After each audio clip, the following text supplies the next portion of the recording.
Hello. Quinoa नाम तो सुना ही होगा और शायद बनाने की कोशिश भी की होगी, पर क्या वो एकदम चिपचिपा और अजीब सा बन गया? अगर हाँ, तो आज हम इसी प्रॉब्लम को सॉल्व करने वाले हैं और सीखेंगे कि हर बार परफेक्ट खिला खिला किनोआ कैसे बनाया जाए। हाँ, तो क्विनोआ को सुपर फूड कहते हैं, पोषण का पावर हाउस। लेकिन सच कहूं तो पहली बार बनाने पर यह अक्सर एक कड़वा चिपचिपा सा मेस बन जाता है ना? सोचते तो हम हैं कि एकदम रेस्टोरेंट जैसा खिला खिला दानेदार क्विनोआ बनेगा, और बनता क्या है, एक चिपचिपा गोला। तो भाई आखिर ये गड़बड़ होती कहाँ है? चलिए आज इसी पहेली को सुलझाते हैं। ओके, तो सबसे पहले ये समझते हैं कि आखिर एक सुपर फूड के साथ ऐसा गलत हो क्यों जाता है। देखिए, परफेक्ट क्विनोआ और हमारे बीच ना दो विलन खड़े हैं। एक है सैपोनिन और दूसरा है फाइटिक एसिड।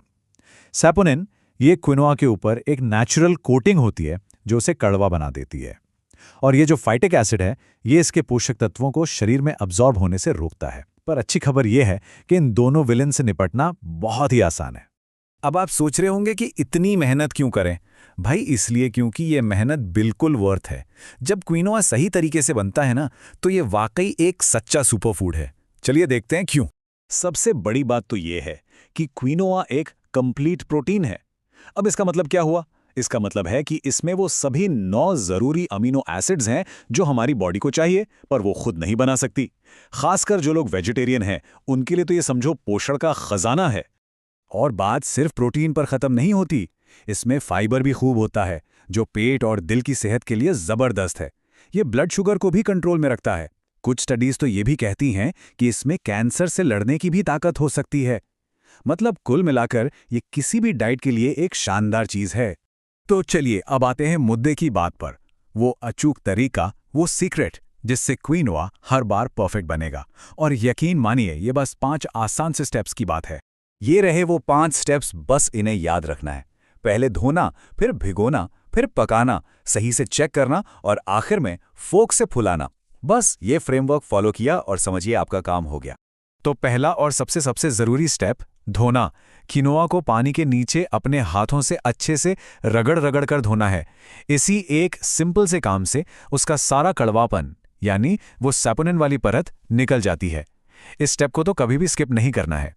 ओके, अगला स्टेप है भिगोना। इसे कम से कम 1 घंटे के लिए पानी में छोड़ दीजिए। इससे 2 फायदे होंगे। एक तो फाइटिक एसिड निकल जाएगा, जिससे ये पचने में आसान हो जाएगा, और दूसरा ये पकेगा भी जल्दी। तो हुआ ना, एक तीर से 2 निशाने।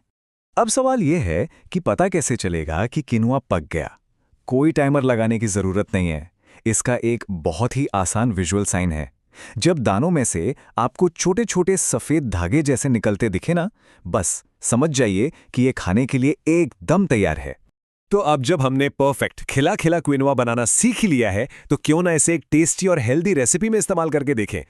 तो रेसिपी के लिए सबसे पहले एक पैन में थोड़ा तेल गरम करके उसमें बारीक कटा हुआ प्याज डालिए। हमें इसे तब तक भूनना है जब तक ये थोड़ा नरम और हल्का सुनहरा ना हो जाए। इसके बाद बारी आती है सब्जियों की। आप अपनी कोई भी पसंदीदा सब्जी डाल सकते हैं। हम यहाँ थोड़ी गाजर डाल रहे हैं। आप चाहें तो ब्रोकली, बीन्स, कॉर्न कुछ भी डाल सकते हैं। डिश को थोड़ा और कलरफुल बनाने के लिए हम इसमें थोड़ी शिमला मिर्च और हरी मटर भी मिला रहे हैं। सब्जियों को बहुत ज़्यादा नहीं पकाना है, बस इतना कि वो थोड़ी सॉफ्ट हो जाएं, पर उनका क्रंच बना रहे। अब जब सब्जियां तैयार हैं, तो इसमें जाएगा हमारा स्टार इंग्रेडिएंट, परफेक्ट पका हुआ कीनोआ। हाँ, एक बात का ध्यान रखना है कि कीनोआ रूम टेम्परेचर पर हो। फिर ऊपर से डालिए थोड़ी भुनी हुई मूंगफली, ताज़ा हरा धनिया, थोड़ा नींबू का रस और स्वाद के हिसाब से नमक। बस सबको अच्छे से मिला लीजिए। और आपके लिए एक प्रो टिप, क्विनोआ को एक साथ ज़्यादा मात्रा में पकाकर फ्रिज में रख सकते हैं। फिर जब भी भूख लगे, सैलेड बनाना हो या कुछ और, बस निकाला और इस्तेमाल कर लिया। इससे हफ्ते भर बहुत टाइम बचता है। तो आज की सारी बातचीत का निचोड़ क्या है? आइए मेन पॉइंट्स को फटाफट से रिवाइज कर लेते हैं। अब से क्विनोआ बनाने में कोई डर नहीं, कोई टेंशन नहीं। इन आसान स्टेप्स के साथ चिपचिपा क्विनोआ अब पुरानी बात हो गई। अब बनेगा तो सिर्फ स्वादिष्ट, पौष्टिक और खिला खिला क्विनोआ हर बार।